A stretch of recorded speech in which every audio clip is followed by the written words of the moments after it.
Saúde a igreja com a graça e a paz de nosso Senhor Jesus Cristo. Amém, meus irmãos? Eu convido a todos, nós, nos domingos de manhã, vamos continuar meditando nos Salmos. Então, eu convido a cada um a abrir a sua Bíblia no Salmo 73. Salmo 73, a gente vai sair um pouquinho da sequência, mas é um assunto bastante pertinente para as nossas vidas. Salmo 73, diz assim a palavra do Senhor: de fato, Deus é bom para com Israel, para com os de coração limpo. Quanto a mim, porém, quase me resvalaram os pés, pouco faltou para que se desviassem os meus passos, pois eu invejava os arrogantes, ao ver a prosperidade dos maus. Para eles não há preocupações, o seu corpo é forte e sadio. Não compartilham das canseiras dos mortais, nem são afligidos como os outros. Por isso, a soberba os cinge como um colar, e a violência os envolve como um manto. Os olhos saltam-lhes de tanta gordura, do coração deles brotam fantasias. Zombam e falam com maldade, falam da opressão com arrogância. Abrem a boca para falar contra os céus, e a língua deles percorre a terra. Por isso, o seu povo se volta para eles, e os tem por fonte de qual bebe com avidez. Eles dizem: como Deus ficará sabendo? Por acaso o Altíssimo tem algum conhecimento? Eis que estes são os ímpios, e sempre tranquilos, aumentam as suas riquezas. Com certeza, foi inútil conservar puro o meu coração e lavar as minhas mãos na inocência, pois o dia inteiro sou afligido, a cada manhã sou castigado. Se eu tivesse pensado em falar tais palavras, já aí teria traído a geração de teus filhos, ó Deus. Em só refletir para compreender isso, achei que a tarefa era pesada demais para mim, até que entrei no santuário de Deus e descobri qual seria o fim deles. Tu certamente os pões em lugares escorregadios e os fazes cair na destruição, como são destruídos no instante. São totalmente aniquilados de terror, como acontece com o sonho quando alguém acorda. Assim, ó Senhor, ao despertares, desprezarás a imagem deles. Quando o meu coração estava cheio de amargura e o meu íntimo se comoveu, eu estava embrutecido e sem entendimento. Era como um animal diante de ti. No entanto, estou sempre contigo. Tu me seguras pela minha mão direita. Tu me guias com o teu conselho e depois me recebes na glória. Que tenho eu no céu além de ti? E quem poderia eu querer na terra além de ti? Ainda que a minha carne e o meu coração desfaleçam, Deus é a fortaleza do meu coração e a minha herança para sempre. Os que se afastam de ti certamente perecerão. Tu destróis todos os que são infiéis para contigo. Quanto a mim, bom estar perto de Deus. Faço do Senhor Deus o meu refúgio para proclamar todas as suas obras. Amém. Pai querido, fale aos nossos corações nessa manhã, que o Senhor aplique essa palavra ao coração de todos aqui presentes. Nós oramos assim, no nome do Senhor Jesus. Inveja é um tema que a gente vai meditar nessa manhã. É um tema recorrente. Eu acho que tenho quase certeza que todos por nós passamos por isso. Passamos e temos inveja de alguma coisa.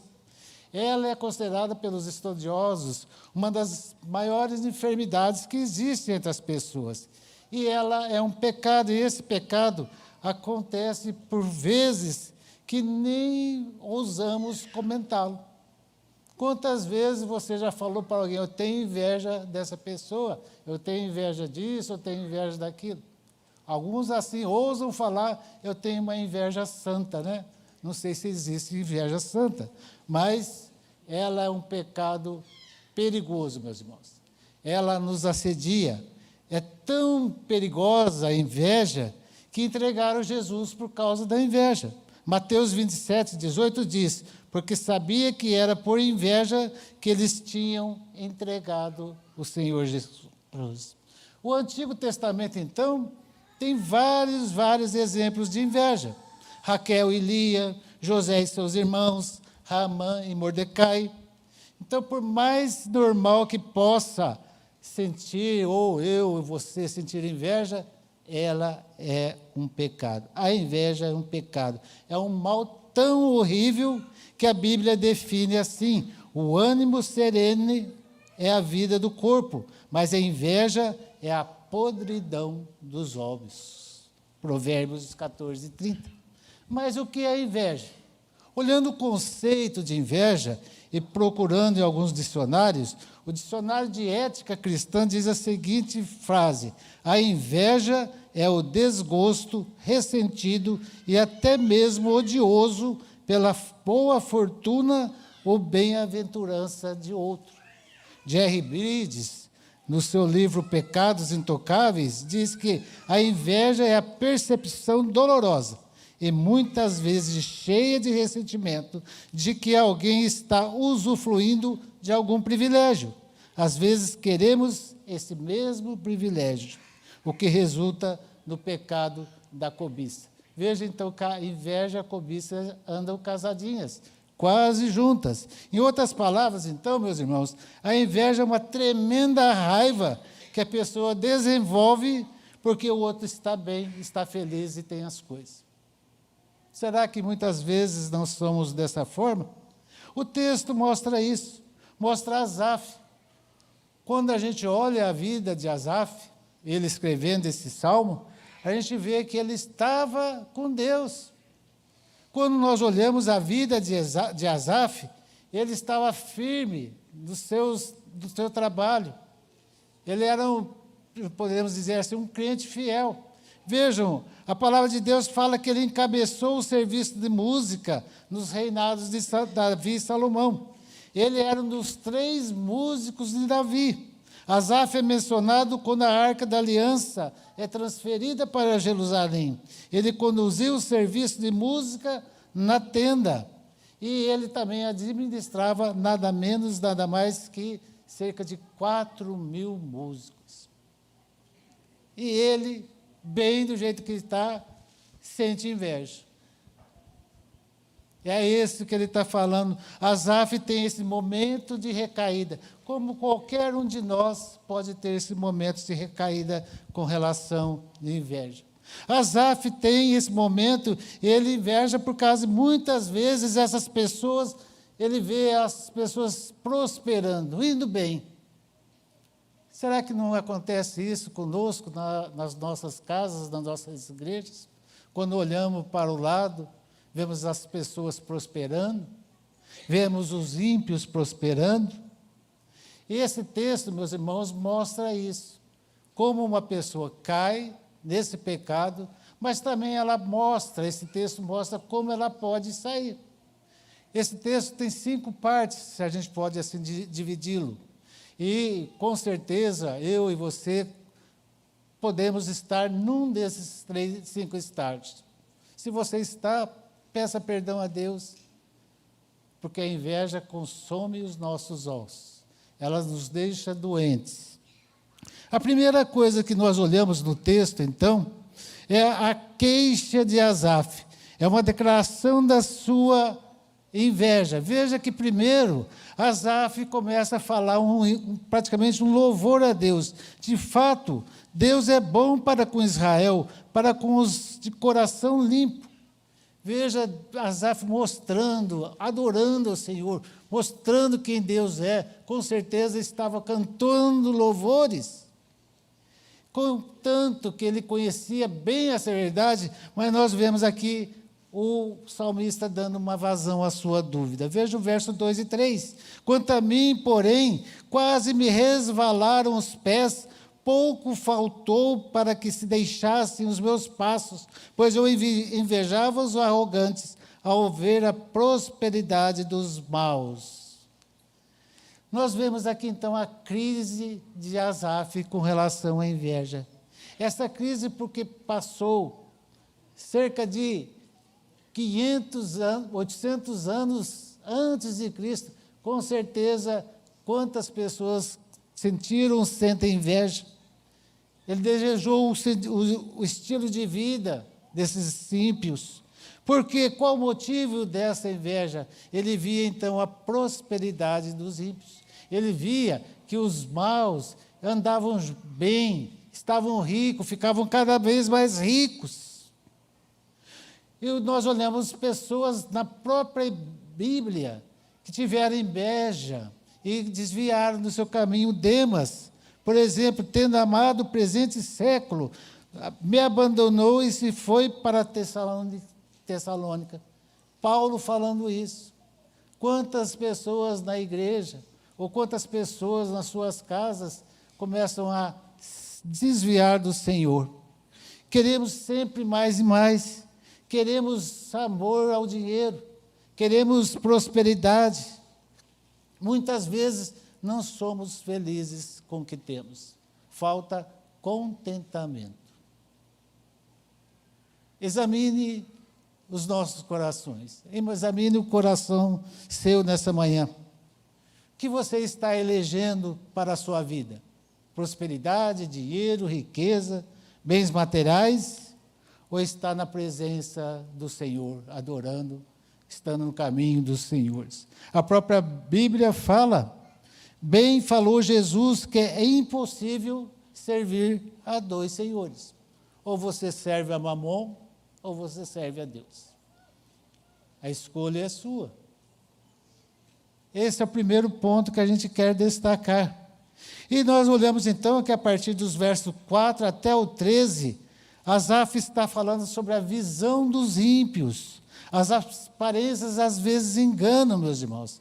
Asaf ainda não aprendeu que a aflição não é necessariamente um sinal de desfavor de Deus. Às vezes Deus coloca como prova das nossas vidas.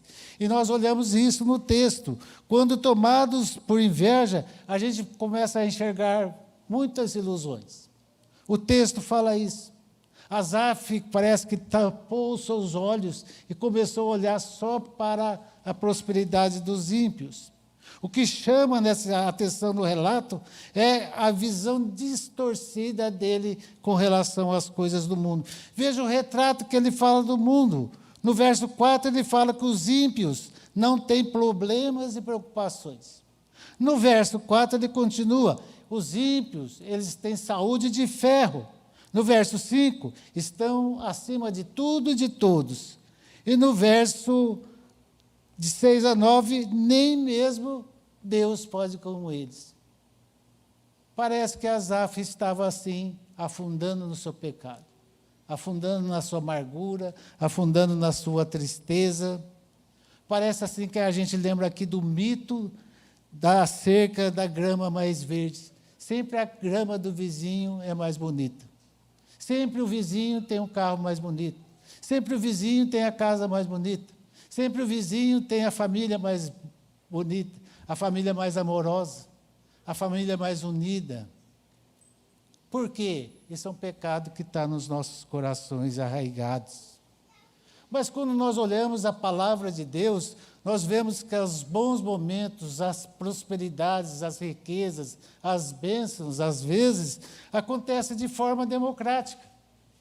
Acontece tanto a crentes como a descrentes. Isso é fato. Eclesiastes 9:2 diz assim, tudo acontece igualmente com todos. O mesmo acontece com o justo e com o ímpio, com o bom e com o mau, com o puro e com o impuro, com o que oferece sacrifícios e o que não os oferece, com o bom e com o mau pecador, tanto com o que faz juramentos como o que aquele que tem medo de fazê-los. Por isso, meus irmãos, precisamos da graça do Senhor. Muitas vezes nós olhamos para o lado, e esse é o grande pecado que nós temos. Tem um autor famoso que fala, quando nós estamos olhando para o nosso Redentor, o nosso Deus, Olhando para o alto, não tem perigo da gente desviar para a esquerda e para a direita.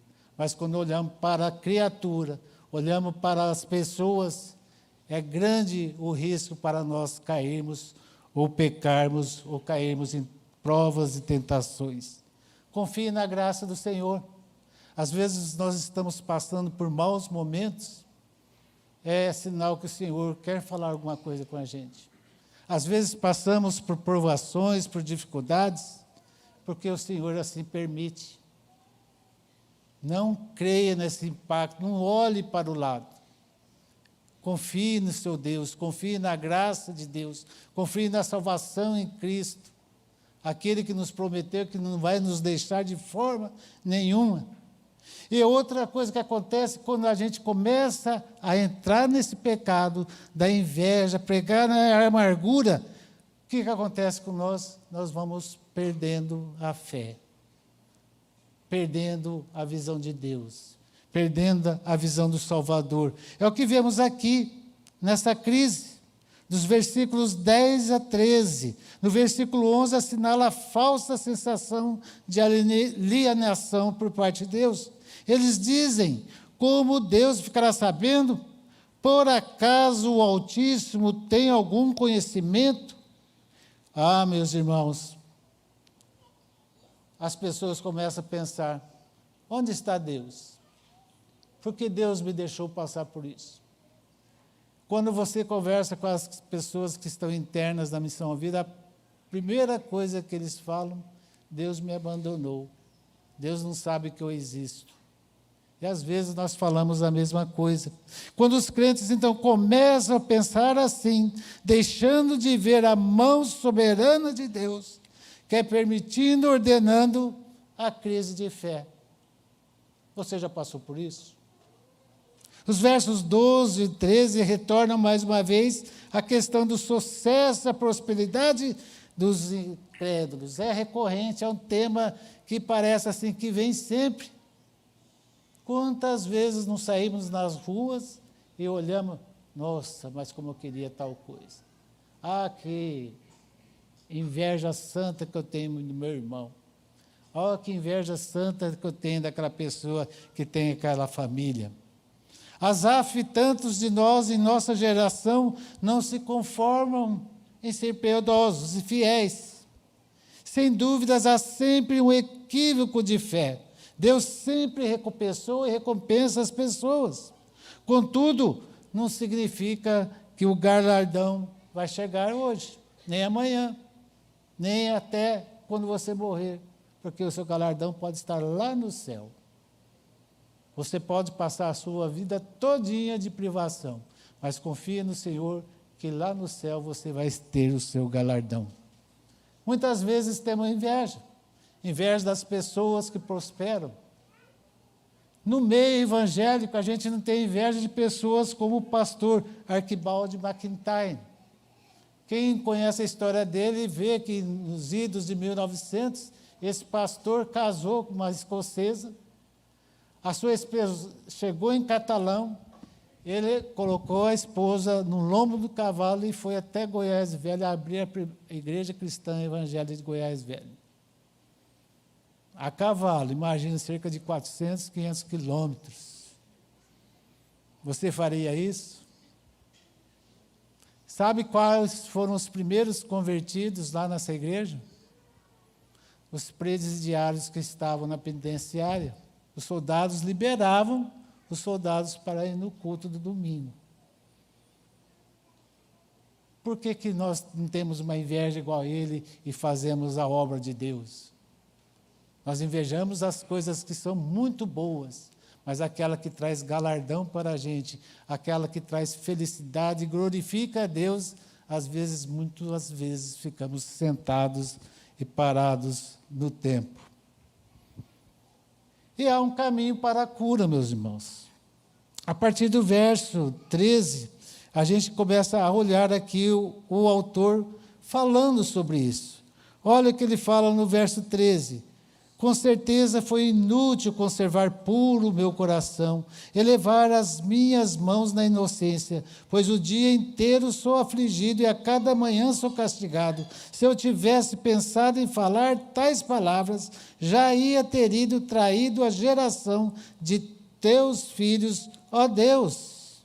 E só para refletir, para compreender e ceder isso, achei que a tarefa era pesada demais para um. Olha a reflexão dele. Ele tentara viver bem, mas ele começou a ter inveja. A gente não sabe, muitas vezes a gente quer se desvencilhar desses problemas da vida, mas Deus permite esses problemas da nossa vida. E nós olhamos aqui então Asaf indo para o templo.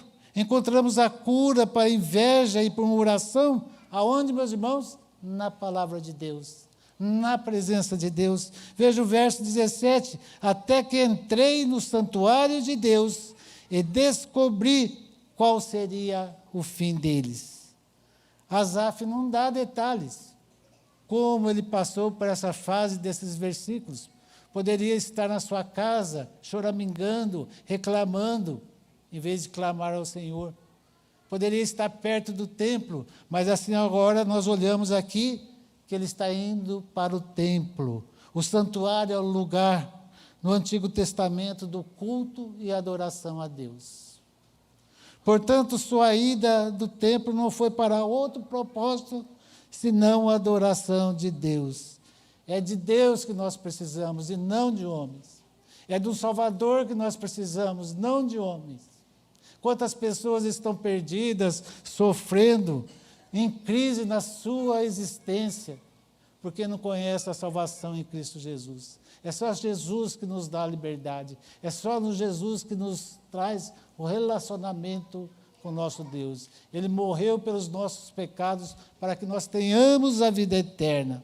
Às vezes a luta para se obter resposta durará muito tempo, mas se nós confiarmos na graça de Jesus, se confiarmos na graça de Deus, se confiarmos como estamos na presença do Senhor, nós passaremos por essa batalha, passaremos por esse pecado, passaremos por essas dificuldades. Às vezes a gente quer só resolver o problema orando bem rapidinho. A gente fica torcendo para cair um anjo do céu e falar, você tem que fazer isso, isso e isso. A gente quer um start, é rápido, eu oro, está resolvido o meu problema. Mas deixa eu falar uma coisa para você. Abraão, ele não entrou na terra prometida, ele não chegou a conhecer a terra prometida. Moisés, também. Isaac orou 20 anos para sua esposa ter filhos. Quantos pais aqui oram pelos seus filhos que estão aí desviados? 10, 20, 30, 40 anos. Às vezes morrem e não vê seus filhos voltarem para a igreja e serem convertidos. Quantas pessoas não estão assim? Não fique esperando, confie no Senhor, se coloque na presença dEle, coloque-se na presença da graça de Jesus. E nós, então, devemos medir as nossas vidas com a soberania de Deus. Veja o verso de 18 a 20. Talvez uma das mais importantes lições desse salmo. Veja o verso 18. Tu certamente os pões em lugares escorregadios, e os fazes cair em tentação. Como são destruídos no instante, são totalmente aniquilados de terror. Como acontece com o sonho, quando alguém acorda, assim é o Senhor, ao despertares, desprezarás a imagem deles. Depois de ter sido iluminado pela graça divina, Asaf pôde enxergar a vida não apenas com as lentes aqui e agora, mas com os olhos da eternidade. E aí ele começa a falar, o ímpio não se dará bem. Essas pessoas que são ricas, que duvidam de Deus, que acham que é tudo obra do acaso, assim estarão na presença do Senhor no tribunal do dia do juízo final. Eles vão ter que prestar contas ao nosso Deus. Eles vão prestar conta das suas vidas, das suas dúvidas, dos seus pecados, da sua crítica a Deus, na incredulidade que ele tem para com Deus. Eles vão estar na justiça de Deus. E você já está preparado para isso? Você que é salvo em Cristo Jesus, nós vamos nos apresentar a Deus, mas para ir para a vida eterna. E quantas pessoas estão nesse mundo, perdidas, seus pecados e seus delitos, sem conhecer ainda o Evangelho da salvação. Em vez de invejar, meus irmãos, devemos olhar para a eternidade, para aquilo que Deus tem preparado para os seus. Veja 1 Coríntios 2,9. Nem olhos viram, nem ouvidos ouviram, nem jamais penetrou em coração humano o que Deus tem preparado para aqueles que o amam. Como está seu coração nessa manhã? Como está o seu coração? Você está preparado para encontrar com Jesus? Nós cantamos, o reino de Deus está aqui, perto. Você está preparado para se encontrar com Jesus? Como está a sua vida, seu coração? Restabeleça isso, se você tem algum pecado, inclusive esse aqui, do pecado da inveja, peça perdão a Deus, se reconcilie com a pessoa, porque é um pecado que a gente não fala, mas está lá dentro dos nossos corações. Por isso que nós precisamos o quê? Reconhecer a origem desse pecado. Reconhecer da onde que veio e proveio esse pecado. Veja os versos 21 e 22. Quando o meu coração estava cheio de amargura e o meu íntimo se comoveu, eu estava embrutecido e sem entendimento, era como um animal diante de ti. Quando ele fez esse retrospecto da sua incompreensão, a sua atitude errônea para com Deus, a sua incredulidade, quando faltou a verdadeira compreensão dele, ele se volta para Deus, para a palavra, para o templo de adoração. Asaf reconheceu que seu sofrimento era culpa sua, era seu pecado, como a inveja é nosso pecado. Mas a gente não quer pregar aqui que tudo na vida é por causa do nosso pecado. Na Bíblia fala de pelo menos quatro diferentes origens do pecado, do sofrimento humano. O primeiro deles, o Deus Todo-Poderoso pode trazer sofrimento. Isaías 45:7 fala isso. Quando Deus traz sofrimento, ou Ele está nos castigando, ou Ele nos está provando. Jó, quantas pessoas Deus não deixa provar para ver aonde vai a sua fé, a sua confiança nele. Quantas vezes a gente já reclama, não clama, reclama de Deus. Às vezes a gente ora, louva, agradece, fica alegre, feliz, aí quebra o dedão no pé e já está reclamando de Deus. Não é isso? Não é isso que a gente faz? Deus faz isso como prova. O segundo, o diabo pode trazer sofrimento. 1 Pedro 5,8 fala isso. Vigie, vigie. O diabo está ao redor de ti. O pastor Daniel Piva pregou lá no seminário essa semana passada, ele falando do diabo. O diabo não é onisciente, não, gente. Ele não é onisciente, mas ele vê a sua cara. Se você está com cara de raiva de uma pessoa, ele vai lá te cutucar.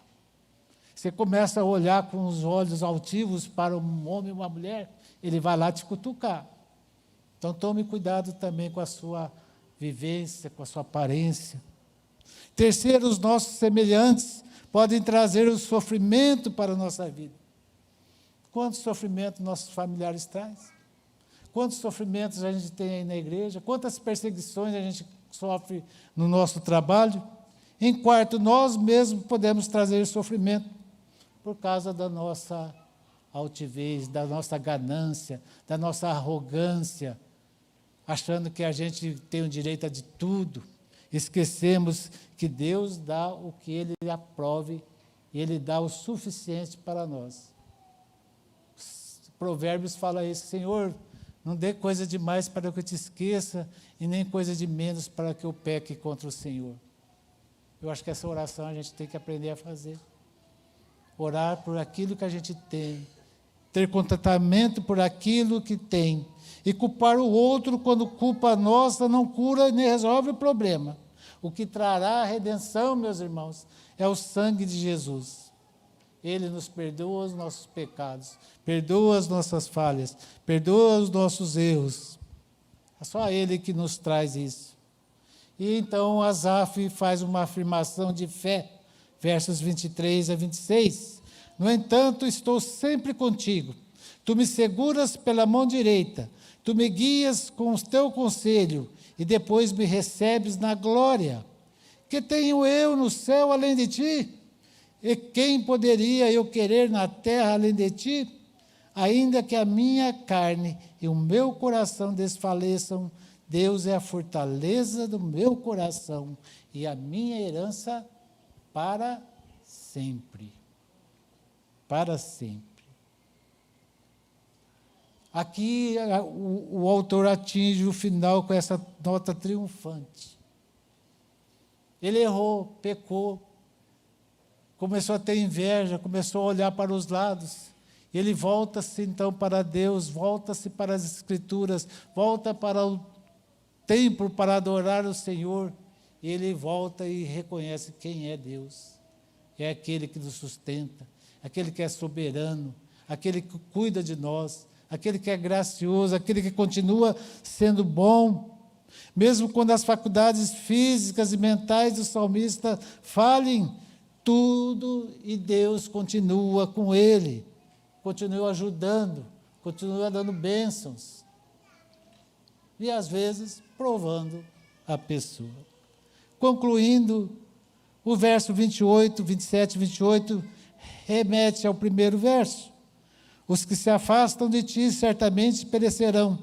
Tu destrói todos os que são infiéis para contigo. Quanto a mim, bom é estar perto de Deus. Faço do Senhor Deus o meu refúgio para proclamar todas as obras. Esse verso último e o primeiro mostra a redenção de Deus, mostra a bondade de Deus, mostra a soberania de Deus e mostra que o salmista está recuperado do seu pecado, da sua inveja. Às vezes pode ser eu e você. Às vezes a gente pode estar na nossa amargura, no nosso pecado, na nossa inveja para com os outros. Lembre-se da palavra de Deus, lembre-se do Evangelho, lembre-se de Jesus Cristo, lembre-se de estar no templo do Senhor, adorando o Senhor. E Ele nos livra do pecado. O Senhor Jesus prometeu e perdoa os nossos pecados. Mas o remédio da inveja é amargo, meus irmãos. A confissão deve ser o primeiro passo. Devemos confessar nossos pecados, confessar a Deus que nutre inveja por tal pessoa. Não é fácil, né? Pastor André, tem inveja porque você torce para o Corinthians. Não vai ter isso. Mas assim a gente não pode ter inveja de nada. Nem inveja santa. Não devemos ter isso. Passada a confissão, vem a internalização do Evangelho nas nossas vidas. Todos fomos criados à imagem e semelhança de Deus. Portanto, todos nós fomos criados com valores e virtudes de acordo com a vontade de Deus, a quantidade que Deus permite, a quantidade que Deus quer. Em terceiro lugar, passe a ação. Romanos 12, 10 fala: amai-vos cordialmente uns aos outros com amor fraternal, preferindo-vos honra uns aos outros. Que nessa manhã você faça uma introspecção, se coloque na presença do Senhor. Se tem algum motivo, alguma sementinha de inveja brotando no seu coração, Coloque-se na presença do Senhor. O sangue de Jesus tem poder para limpar todos esses pecados e a inveja. Que Deus nos abençoe. Pai bendito, graças te damos por a sua palavra. Que o Senhor Jesus aplique essa palavra nos nossos corações. Que o Espírito Santo, Senhor, nos ilumine, nos conscientize, Senhor, nos corrija quando nós temos essa questão de sentir inveja de um ou de outro, da prosperidade de crentes e de prosperidade de ímpios. Perdoa os nossos pecados, perdoa nossos erros, nossas falhas. Nós entregamos a nossa vida ao Senhor. Limpa isso nos nossos corações. Nos ensine, Senhor, a ter contentamento, a ter a sua presença, a ter o Senhor como nosso foco, a eternidade como a nossa visão de futuro, porque é lá que nós estaremos com o Senhor para todo sempre. Abençoe a cada irmão que está aqui nessa manhã, que o Senhor aplique isso aos nossos corações. Nós oramos assim e agradecemos no nome do Senhor Jesus. Amém. Podemos nos levantar, meus irmãos. Que a graça do nosso Senhor Jesus, o amor de Deus, o nosso Pai, as consolações do Santo Espírito estejam com todos, para todos sempre. Amém.